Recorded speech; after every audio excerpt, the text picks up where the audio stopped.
Dear friends, welcome to our TV show Shalom Israel, a show about the culture, history, religion and life of Israel people. Today we have the privilege to have as guest Mr. Dominic Rubin from Russia. Welcome in our TV show, Mr. Rubin.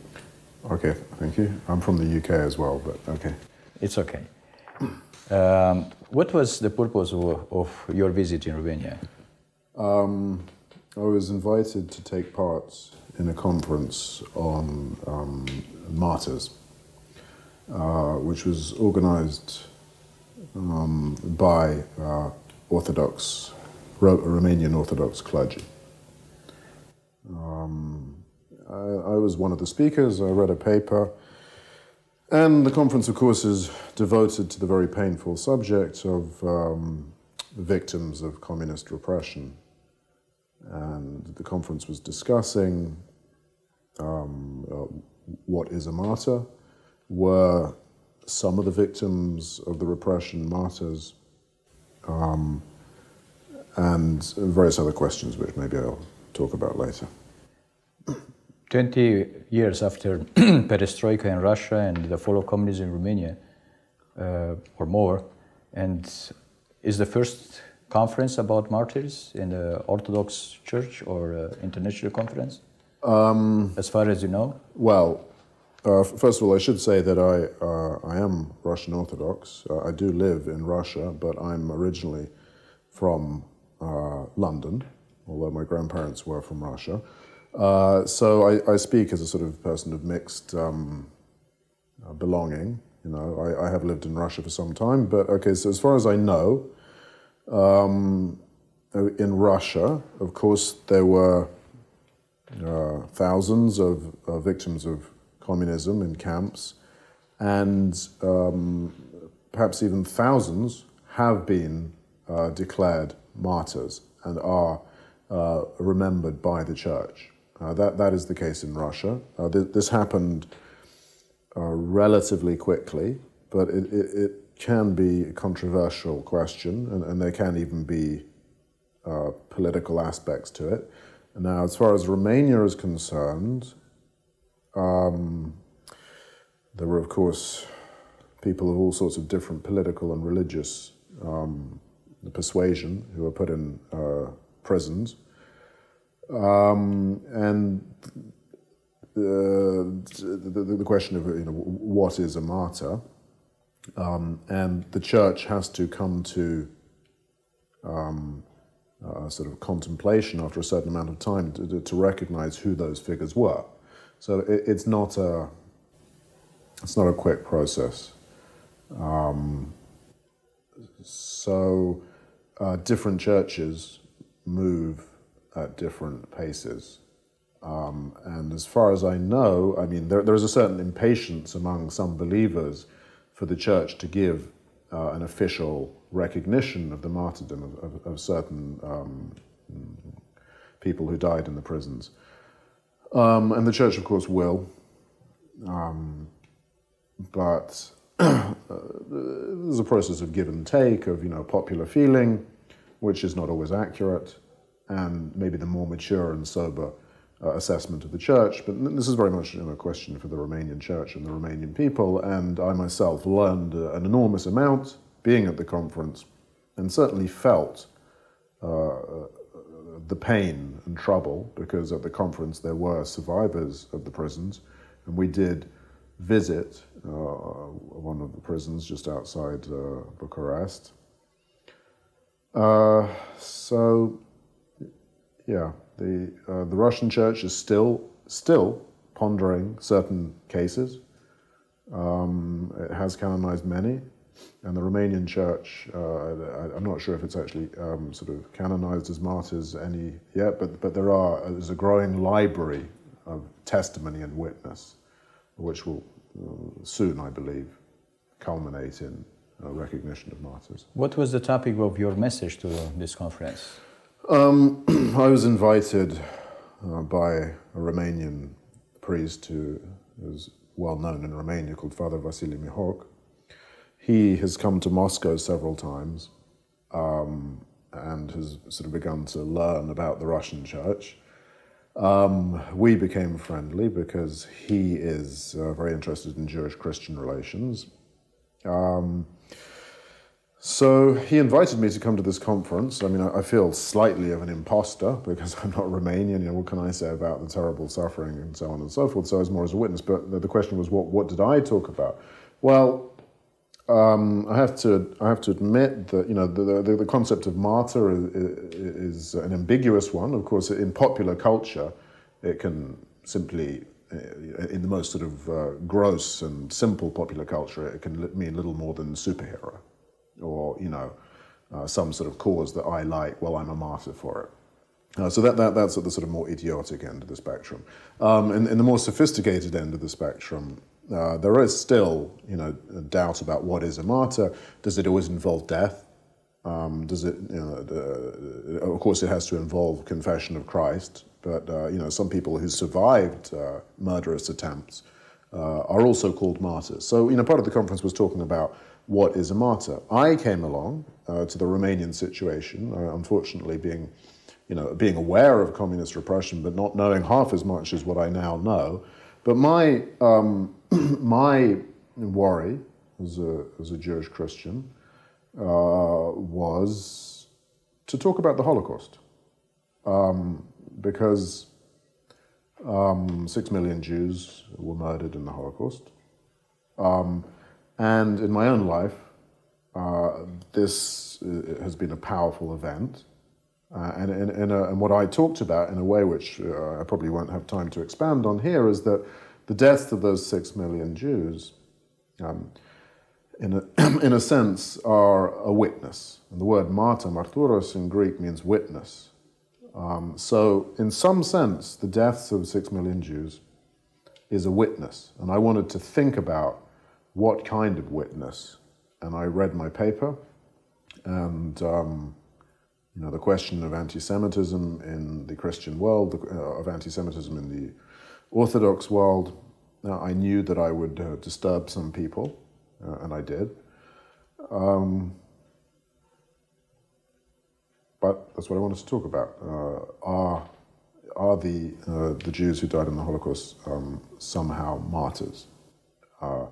I can't really tell you the answer, but obviously in the sense of being martyrs to Christ, of course not, but in the sense of being, I think we decided through discussion at the conference that Christians can recognize that Jews are signposts on the road to martyrdom. They show something is happening, and that evil something, the persecution of the Jews, that evil is clearly a terrible absence of God in the hearts of men and women. It's interesting your approach, because only in the last 7 years or 8 years, Romania recognized the role that plays and the place she had in the Holocaust. Before was or ignoring or denying this role in the Holocaust. But in 2003 was quite a shift, a change in the attitude and recognition of historical truth. And this was a big step in terms of breaking the bondage of lies and that all these years of communism were perpetrated and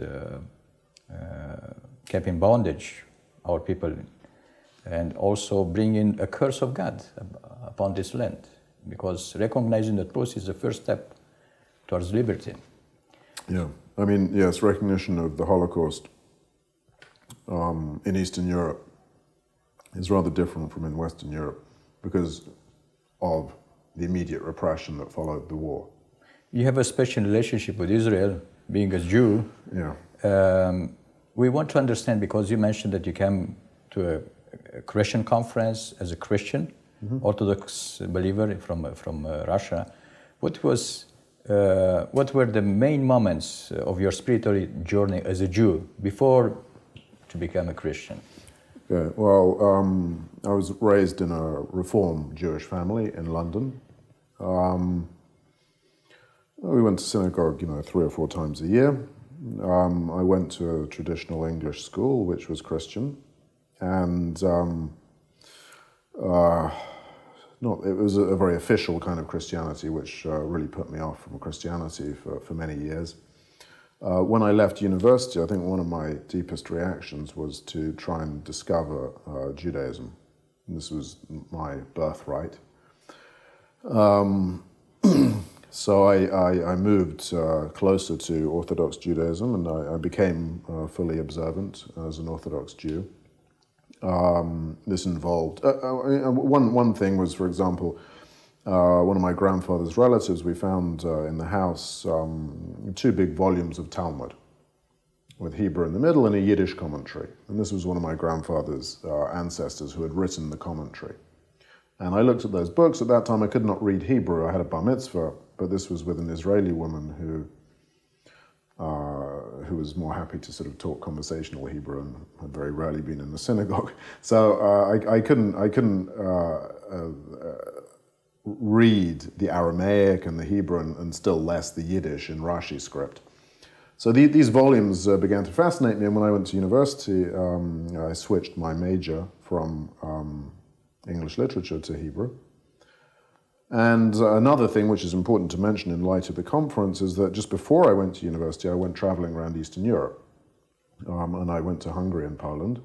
I tried to go to Romania, but at this time there was the miners' strike. And the Romanians that I met in Hungary, and this is all incidentally, told me not a good idea. So I headed up through the Czechoslovakia, as it was then, to Poland. I went to Krakow. And there I really saw, for the first time, what is a city without Jews. Because the Jewish quarter still has Jewish street names, there were synagogues, and it was quite evidently a Jewish quarter. And there were pictures of Hasidim and stuff on the wall, and I looked at this, and I felt a duty to my ancestors to be a Jew. It's common among, I think it's common, maybe now that I'm older I can see it as a generational thing. The Holocaust was not talked about in the 50s and 60s, even in the West. But from the late 60s and 70s onwards, people began to take it more seriously for various reasons, some of them political. But me, maybe a generational thing, it definitely spoke to me. I was part of that time when Hitler killed 6 million Jews. What are you doing about it? I wanted to be a Jew. You recognize your nation. Yes, yeah. And that, how did that express itself? Coming from a sort of very sort of assimilated background, I decided that, I looked at the synagogues, I looked at the menorahs, I looked at the Torah scrolls, I thought, well, obviously I have to be a Jew. And what is a Jew? An Orthodox Jew. I became an Orthodox Jew. Very simple person. So, you had a conversion to... I wouldn't say it was a conversion. I think that comes from a different vocabulary. You have been accepted by the Orthodox Jews, even if you was a Reformed Jew? It doesn't matter. I mean, my mother is Jewish, okay. So I'm halakhically 100% Jewish, so no problem. Okay. I mean... but your life changed anyhow? You could say that, yes. I mean, of course it changed. Yeah, I became observant. I started keeping kashrut, observing all the holidays, wearing tzitzit, putting on tefillin. I'd been to Israel before. I mean, I had a connection. I went to Israel. I was on a kibbutz. I mean, so yeah, it started. How many years you observed Jewish Orthodoxism? Well, I sort of fast forward button. I did it all very intensively to sort of get to the bottom of it. About 2.5, 3 years. 3 years, but a very sort of significant experience, yeah. So what you discovered in these years, in this spiritual deepness of Judaism? I mean, I suppose I was somebody who had a very vague, empty idea of what is God. I mean, mostly, through poetry, nature. I had a sort of enforced Christian education where we read the Bible all the time and went to church all the time. But it's amazing how forced religion can really be like water off a duck's back. It doesn't get into you. So in becoming Jewish, I mean, I was seeing a life lived for God and becoming an Orthodox Jew. So you discovered the God Yeah, of... devotion to God, a fiery spirituality, a love of God, the beauty of the Jewish religion, the Shabbat, the joy of Simchat Torah, the festivals, the brotherly, sort of community of Orthodox Judaism, and of course the intellectual challenge. I mean, the study of the Talmud, the study of Hasidism, the whole rich tradition, Maimonides, Rashi, Nachmanides, and so on and so forth. So there's a great depth. So was not enough? Why did I? In terms of spiritual hunger? Well, actually, I think my problem is that I'm too cerebral, in my head. The problem was that, coming from a sort of nothing, and my Reform Judaism was really very superficial. For me, it was all or nothing, and the problem was that at university I studied the Bible according to source critical methods. For some people, evolution and various things, creates a conflict for religious belief. In my case, being a sort of literary person, the problem of the evolution of the Bible, made it very difficult for me to not switch on a light on Shabbat when I understood that this was a sort of incremental development. Many people solve that problem by becoming conservative Jews because they're so immersed in the Jewish lifestyle that for them it's not really a sort of disturbing discovery. For me, it was a disturbing discovery. I mean, I went into Judaism incredibly quickly, maybe slightly coldly and intellectually unmasked it, and with some sadness had to say goodbye. I did spend the next 10 years reading Jewish philosophers and mostly of kind of conservative Masoreti background who tried to deal with revelation and reason, the canon, authority, and all these things. But somehow that sort of academic approach was lacking the fire that you sort of see in a pre-modern Judaism. So I became, again, distant from it. Who influenced you in these years to find more about the people of the New Covenant? Or to say, of the Christians? About Christianity. Well,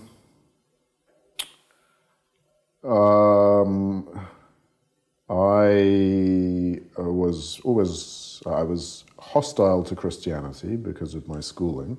I don't want to blame my schooling. I mean, I'm not saying that was bad, the Christian schooling. It could have influenced different people in different ways. I mean, to me, it seemed somewhat hypocritical, especially my parents, being Jewish, and how could they send me there and sing hymns, and then, it seemed very agnostic. So I didn't get Christianity from the Anglican background. Being aware of the Holocaust, I did sort of see. I mean, when you hear about Christian anti-Semitism in the Middle Ages and in the modern period, that wasn't an attractive thing for me. So how really did I come to Christianity? It's a very good question. I think first of all it was, I always I suppose I wanted to marry Jewish and to carry on the Jewish continuity, that memory. But that's a negative thing, Hitler destroyed 6 million Jews, therefore marry a Jew and be Jewish. It begins to lose its persuasiveness as large amounts of Jews know now. Different people at different times. So I think really the first thing was that, for various personal reasons, which I won't go into, but I encountered a certain amount of suffering in my life, which I don't want to talk about, but it began to be the case that a friend that I'd argued about, who was Catholic, and I had said to them, you and your parents are anti-Semites. Now, they were actually of Indian origin, so this was a slightly absurd accusation. But they did have a crucifix in their house. And somehow seeing that crucifix, and which puts suffering at the heart of human existence. I don't want to exaggerate. I mean, so I'm in Romania. I looked at prisons today. I'm not talking about that. I'm talking about a sort of existential suffering. But there it was. Suddenly the crucifix, which had been an object of really contempt for me. And I always used to say, why do you not hang an electric chair around your neck? It seemed that absurd to have an instrument of torture hanging around your neck. And yet, it did actually, towards the end of my 30s, the end of my 20s, the cross began to have meaning. And it was really the Catholic Church that I'd sort of castigated before, because in England, the Catholic Church is more a church of immigrants.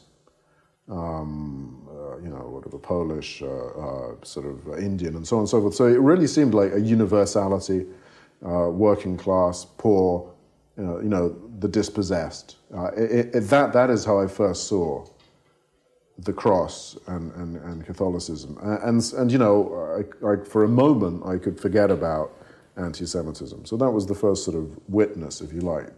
And also, one small thing, a friend of this friend, as a kind of joke, he gave me a little diary with the Virgin Mary on it, a slightly kitsch kind of thing. And I actually found that looking at the Virgin Mary, there was a certain warmth, and it was not really a joke object for me anymore.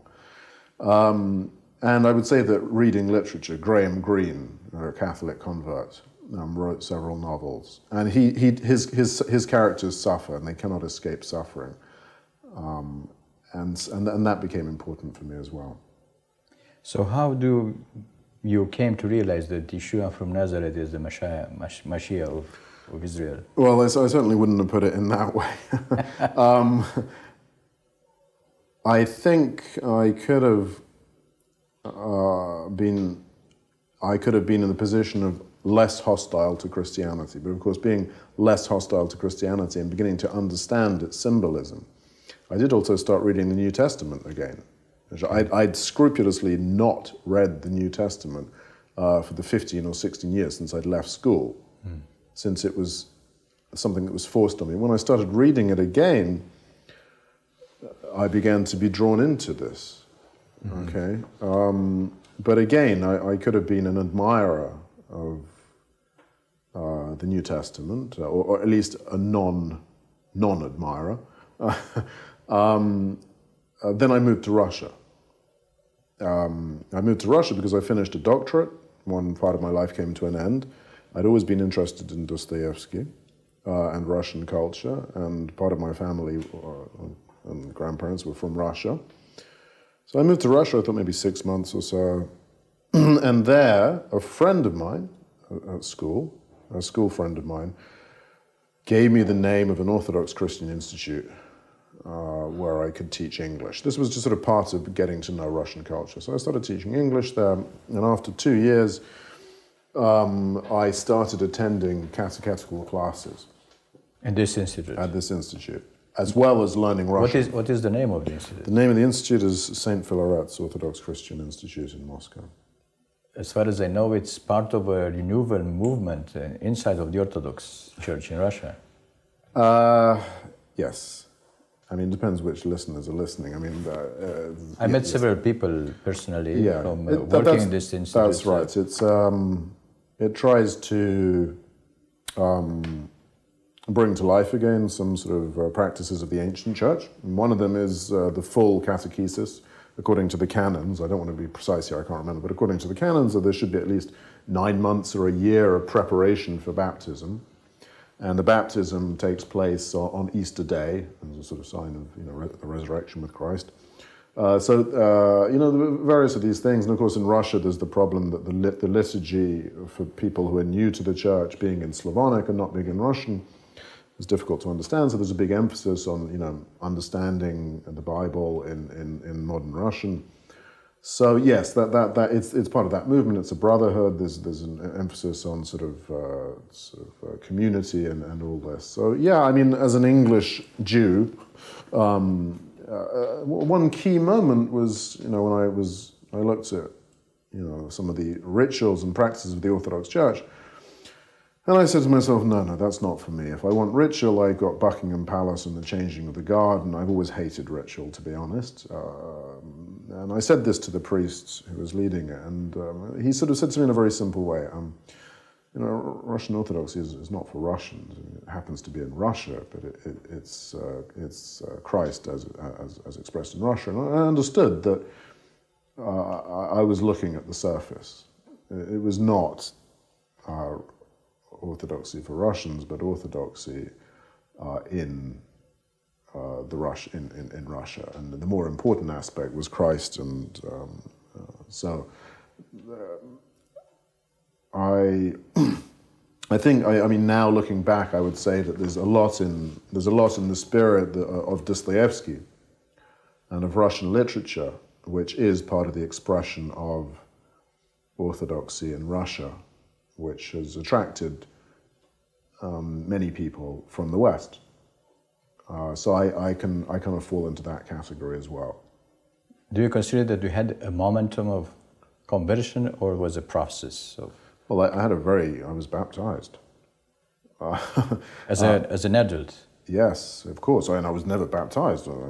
Okay. I was Jewish. So I went through the catechesis. I came to the baptismal, in the Orthodox Church, they immerse you fully, and we wear white robes and sing and circle around the baptismal font. And I was waiting in the corner of a small village church in Siberia, when I understood clearly that, this isn't the conversion experience that you're sort of asking for, but I understood clearly that I'm turning my back on Judaism. And it was a frightening thought. Was confessing that Jesus is the Christ, the Messiah? Absolutely. Well, Not only. Yes. Well, that Jesus is the second person of the Trinity, the Logos, and that, God is. I must say that in the catechesis it was very much, we read the Old Testament. Now that was something interesting, because I had a very good degree from Oxford in biblistics. So for the priest to tell me that I needed to read the Bible, the Old Testament, which he doesn't know in Hebrew and I do, but I did. And the problem is that whole biblical criticism, which turned me away from religious Judaism, because the Bible became a sort of dissected thing of German Protestantism that is all cut up, it actually came together again into a unity. And I read it not as a historical document, but as the living Word of God, with other people on that path. So, I have to say I'm grateful to him for restoring the Word of God to me. And, later we'll probably talk about that sort of crucial moment of crossing over into the church and leaving behind Judaism, if not Jewishness. Yeah. So in these terms, do you consider that they had an experience of converting from a religion to another religion? Well, different people like different terminology. There are some people who say that Christianity is not a religion. Theology is the fact that the Logos, the Theos becomes Logos, God becomes the Word, God becomes man. It's the truth, it's not a religion. Religion is a question of binding yourself and man looking for God, whereas Christianity is God looking for man. But to be honest, Judaism is also God looking for man. So you may be able to say that about other religions. So there's a break and there's a continuation. In the same time? Yeah, one can talk about this for hours and hours. Of course, a lot of the Jewish spirit and thirst and passion for God can be seen in the church. And the founders of the church, the founder is Jesus Christ, and the disciples are all Jews. And the parting of ways, the old sort of question, when did they become separate religions? You can't say that I was a Buddhist and then I became a Christian. So Understand. it's not, you couldn't, maybe people would like to say pum pum, but not quite. Considering this, do you develop after this moment of baptism and entering as a full member of the Orthodox Church, not a religion but a personal relationship with Christ? Yes. God is a person. God is not a thing. The question is not what is God, but who is God.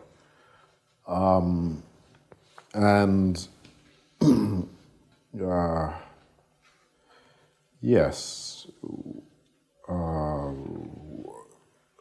talk to God and to Jesus Christ, who is God. So there is a conversation, and it's a developing conversation. Personal relationship. Yes, yeah.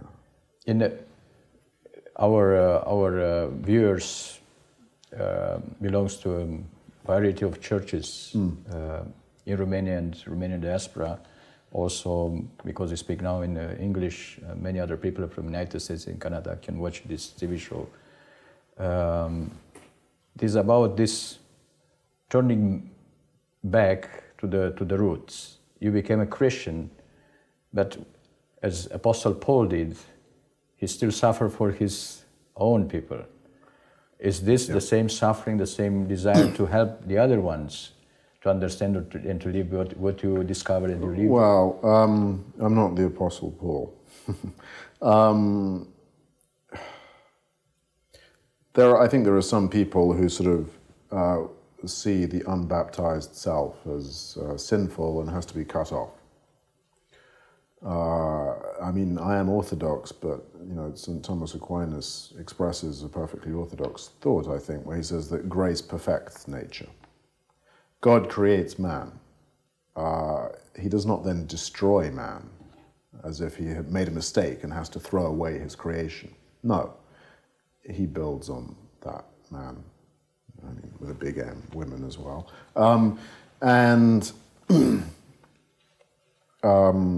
So I'm a Jew. What can you do? I learnt. I was an ignorant Jew for most of my life. For 3 years, I was deeply immersed in Judaism, and I still obviously continue to visit Israel, to have Jewish friends, and therefore, there are things that worry me as a Jew. Anti-Semitism. I don't like anti-Semitism. So, that's on 2 levels. Number 1, I don't like anti-Semitism because I don't like people who don't like me. It's pretty natural. Number 2, I think that if the church doesn't like Jews, it also doesn't like itself. As a philosopher and historian, do you have understanding about this hatred against the Jews? Understanding of the hatred? Yeah. Well, if I can do a brief advertisement, I've just written a book, which you can get on Amazon, where I discuss... May you say the name of the book for our viewers? It's called Holy Russia, Sacred Israel. What's it called? Jewish Christian Encounters in Russian Religious Thought. It's a bit of a doorstopper, but anyway. Yes, one of the things that I had to deal with is anti-Semitism in the Russian church. My conclusions are developing, and there's 600 pages for you to go and find out what I think. But basically, I find that once Christians start attacking Jews, it turns out they're sitting on a branch and cutting the branch off, and soon they're going to crash down and break their own heads. So it starts off as good, clean fun, Jew baiting. And it ends up shooting yourself in the foot and creating all sorts of hassles for yourself as well. So don't do it, guys. Of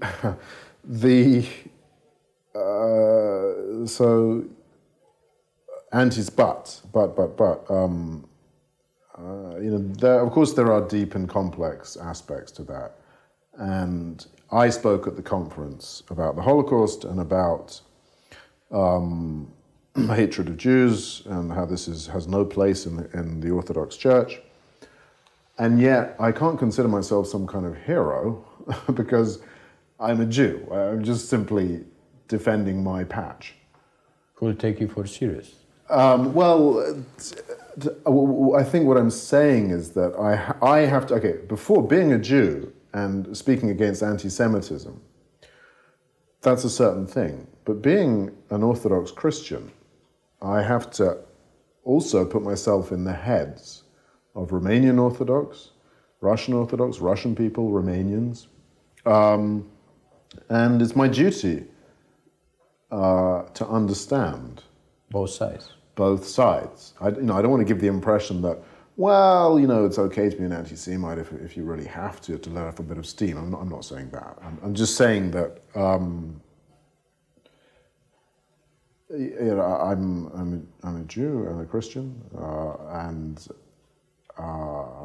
I need to understand what other people are talking about and where they're coming from. I mean, I made some comments at the conference, which if I'd been with Jewish readers and listeners, I mean, I was talking about the Iron Guard and Codreanu, and I said some things about him. And there were people who were in prison in Romania who suffered, and some of them died, who were members of the Iron Guard, and who people testify in the camps that they were very humane, decent, upright people with faith in God. And they were repressed by the communists for being in the Iron Guard. Now, as somebody on my own territory, maybe I don't really care about that. That's your problem, you're Romanian. But I think I do have to. I mean, I know I have to care about that. This is extremely important, interesting. It's part of the human story. So now I would like to know more about these people and the history of the prisons. And I talked about Auschwitz, but as a human, as a Christian, as a Jew, I need to know about the suffering of the Romanian people and what happened here. So, yeah, I can't. It's an interesting story regarding famous Jewish Christian, Richard Wurmbrand. Yes. Who suffered for 14 years in prison, and he had communion with these people from Iron Guards. Yeah. So they suffered together for many years in prison. And Nikolai Steinhardt. Yes, they still had openness to share and partake the bread and the cup with those who oppress the Jewish people. Yeah. So it seems that God's love overpass absolutely all the boundaries. Yeah, I think so. I think so. And I mean, I don't know enough about those stories, but there are very interesting things there. And I mean, in the Russian context, there are many surprising things as well. I mean, to give you an example, Father Sergei Bulgakov is a controversial theologian, yes, but he has influence. I mean, in his case, he was expelled from the Soviet Union in 1922, and he wrote some very horrible things about Jews because he was actually interrogated by Jewish Bolsheviks, which I don't think excuses it, to be honest, because the idea that all Jews were Bolsheviks is kind of idiotic. Sorry, but he did write things about Jewish Bolsheviks, and he used scriptural language. Of course, we all know there are things which, taken out of context, your father is the devil and so on in John. I mean, taken out of context and applied to, the Bolsheviks, the Jerusalem Bolsheviks, meaning, the people that crucified Christ, the Russian Bolsheviks, the Russian Jewish Bolsheviks who crucified Russia. I mean, that kind of anachronistic stuff, he did that. But before we sort of say, what an anti-Semite, in 1941, in occupied Paris, occupied by the Germans, he wrote works denouncing Hitler's paganism, defending the Jews as the chosen people, the still chosen people of God, who cannot be replaced, arguing against supersessionism in 1941. and arguing that there must be Jews in the church, which some people don't like, because why should Jews be in the church? But there are other positions. So in other words, as a Jew and now as a Christian, one has to go very deep into flawed human situations and sort of see what is happening there. As a Christian, what is your understanding right now? You refresh your understanding towards your own nation and how to serve your own nation as a Jew. Well, I'm a realist. I realize that, having been an Orthodox Jew, I understand that for large amounts of Jews, I am I can't remember what it's called, Meshumar, somebody who has broken the covenant, who is no longer a Jew. I can return and repent and become a Jew again for Orthodox. But of course I still have Jewish friends who so far haven't tried to burn me or anything. So there's different levels. I mean, I'm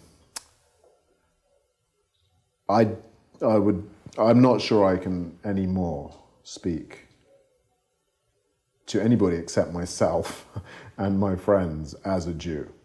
Because, the real situation is that, like it or not, at this time, I don't believe I can immigrate to Israel, especially after this program. Maybe before. But I did live in Israel a year. So my nation, yes, nation for me, but am I that for them? Well, and unfortunately, the Jewish nation is divided into many factions. Sinat Chinam. I'm not very good at being a spokesman, to be honest. Anyway, so I mean, what do? I write a book. I'll write another book. If people want to read it, please do. But I'm not a spokesman. In your hearts, you still love your own nation, in spite of the fact that right now you feel like excommunicated because of your new belief. Yes. Yeah. You cannot deny the... Of course not, no. The source, the origin. No, it's a very intimate thing that goes through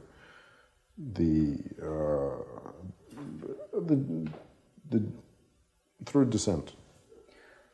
There is a serious question regarding the coexistence of the Jewish nation and the Gentiles, and particularly the church. Yeah. How we can live together?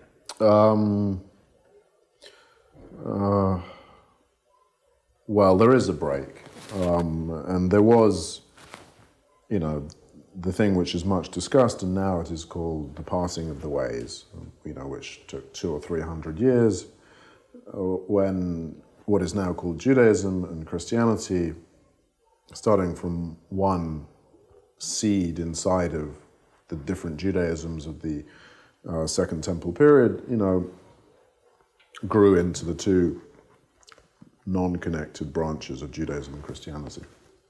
Some people believe that there has to be a Messianic Judaism, a Jewish Christianity, which will be the link between them. Maybe we'll discuss that later. I don't believe that. I think the gap is there, and Messianic Judaism will fall in the gap and disappear. But I don't actually condemn it, and I'm becoming more and more open to listening to that voice.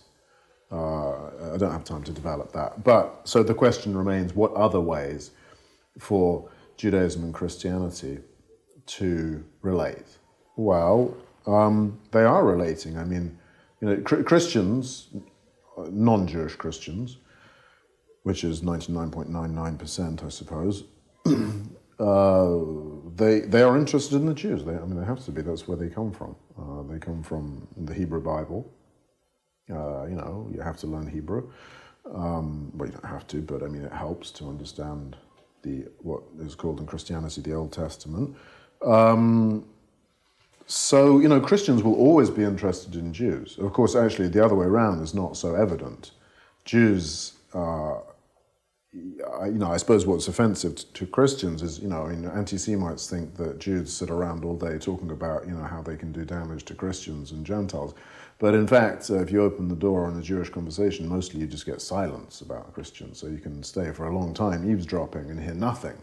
I mean, there are things, but, overwhelmingly it's a bit asymmetrical. So, how can Jews, although I do have to say, that of course the silence is rather meaningful. It is a meaningful silence. In other words, it's a sort of silence of, we're not talking about you. But that's also becoming less true.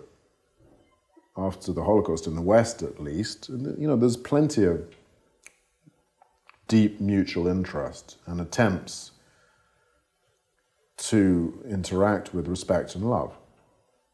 And of course, the meaning of love, it mustn't be a kind of love where I grab you and try and baptize you, which is not love.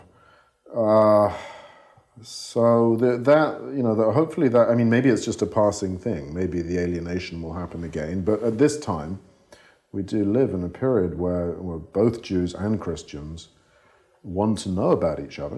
On the Jewish side, there's Michael Wiskerud, a theologian, who has, made for many Orthodox Jews, outrageous suggestion that, Jews who believe in Christ should keep the Torah because they are still members of the covenant. We live in a very tense historical times, at least regarding Jewish Israel's state. Yeah. And it seems that there is a large consensus that a Christian must do something in terms of defending Israel. Yeah. At least this time, because the Holocaust happened because of the silence, mainly of the church, of Christian church. Yeah. How you perceive, particularly in Russia, is the Russian Church, Orthodox Church, having a stand on behalf of Israel right now because of this connection with Iran and all this tension in the Middle East? Well,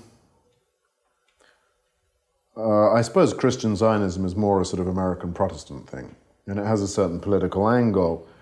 And you're very quickly going to get into some political discussions because usually it's Likud and more right wing that would welcome that attention, and other people, it's a very ambiguous attention.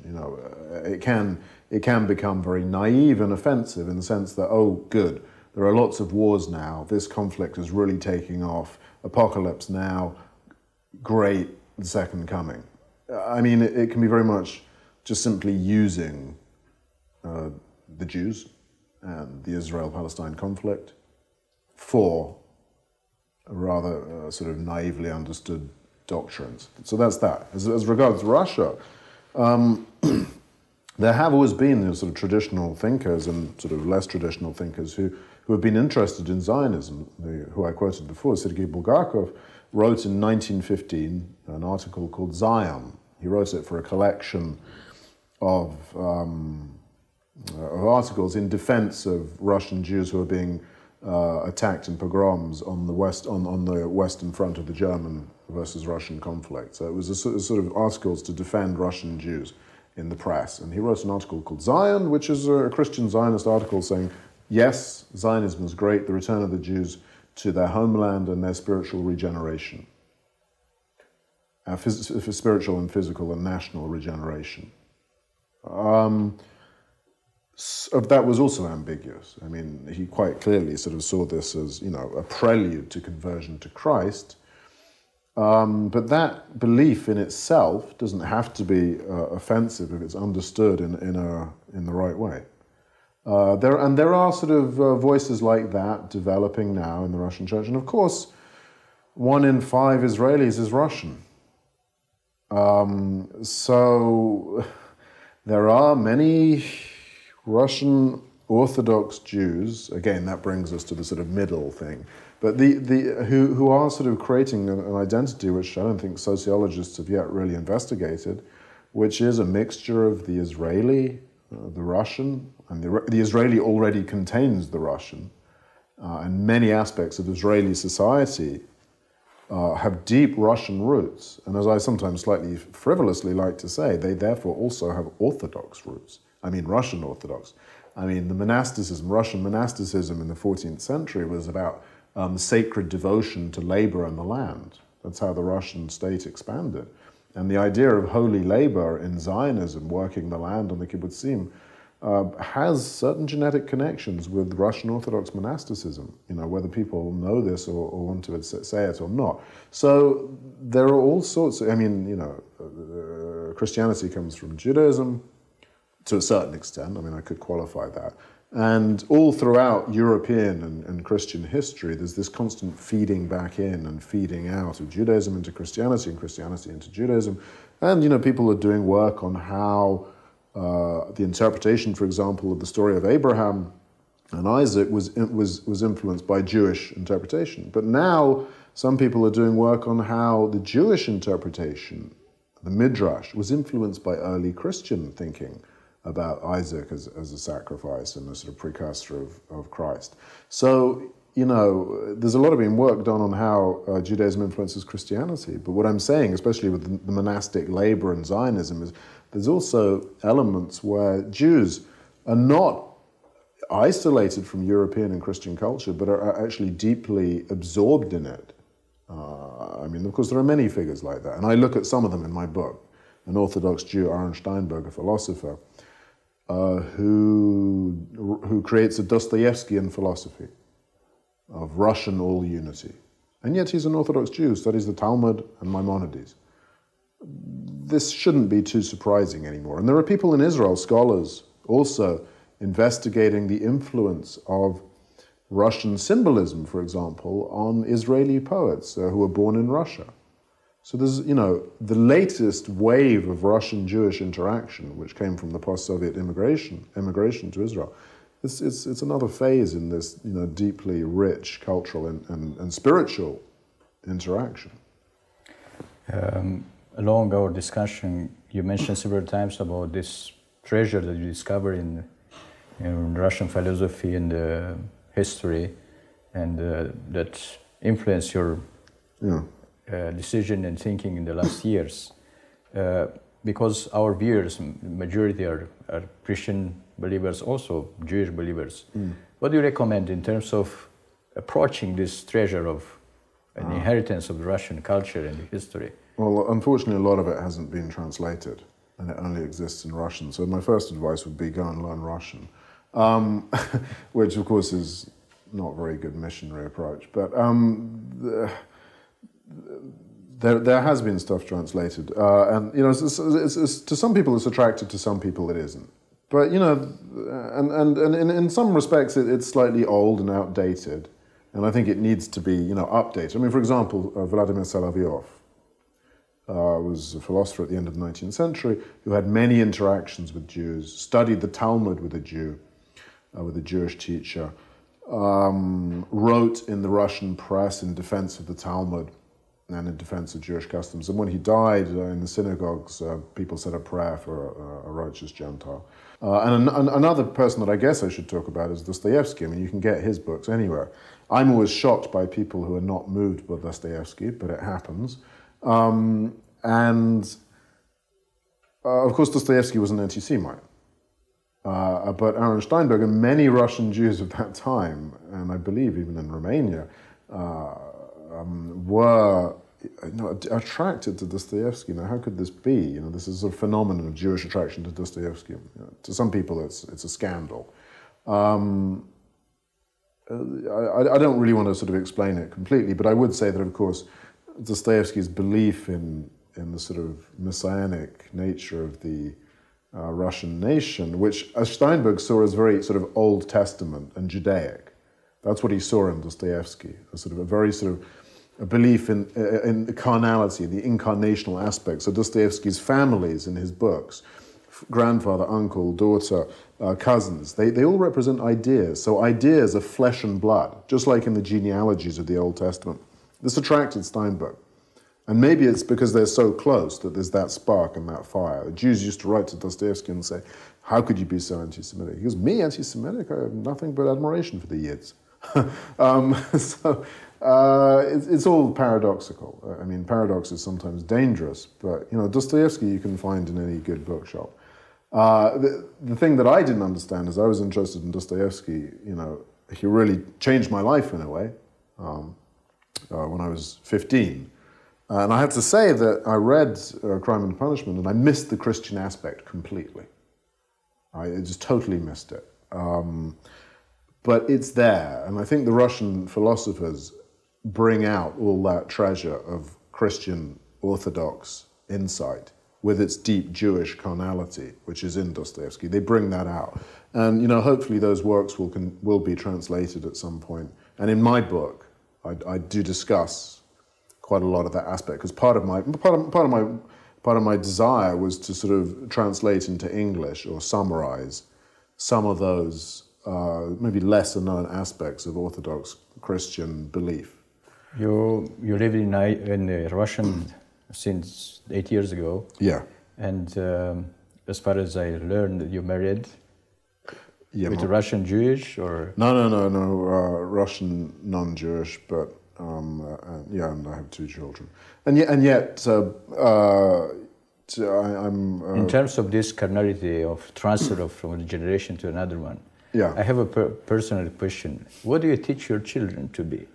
Well, let's put it this way. Do you have a son? The 2 sons. 2 sons. I'll say this. First of all, my wife is incredibly open to Jewish culture and Judaism. And together, I keep handing her Yiddish literature, Bashevis Singer, Chaim Grade, Der Nister, Family Mashber. I mean, she's and Israeli literature. So she's turning into a bit of a frightening, knowledgeable person about Israeli and Yiddish literature. And she's read books on Judaism. I did try and drag her to a synagogue at one point, but the synagogue was closed. There is that. My youngest son, we take them to church. Where in Russia there are many Jews in certain Russian churches. And he does enjoy reading Shema Yisrael. And he does have the Ra. In Russian, he uses Ra, but he says Ra, so his pronunciation of Hebrew is wonderful. And he can read the Shema. I mean, and he actually likes doing that. He takes the Jewish prayer book down and asks me to help him read it. But I mean, I'm not indoctrinating or sort of whatever. I bring him up as a Christian. We pray every night in front of a cross ourselves, and in Russian. And he will be a Russian Orthodox Christian. If he wants to discover his roots and become a Jew, I'm sorry to offend people, but will I be heartbroken? I mean, mysterious are the ways of the Lord. You create a frame that he'd grow up in the freedom of knowledge and becoming the man that God decided to be. Well, I bring him up hopefully in an atmosphere of loving kindness and truth, which for me is Orthodox Christianity.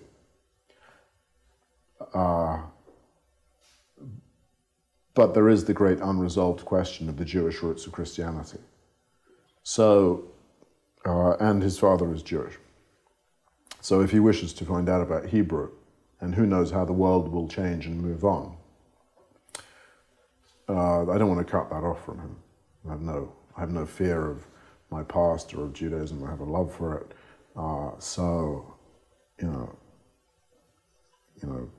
By book, God should, help him in whichever way. Mr. Dominic Rubin, thank you very much for being with us in this TV show.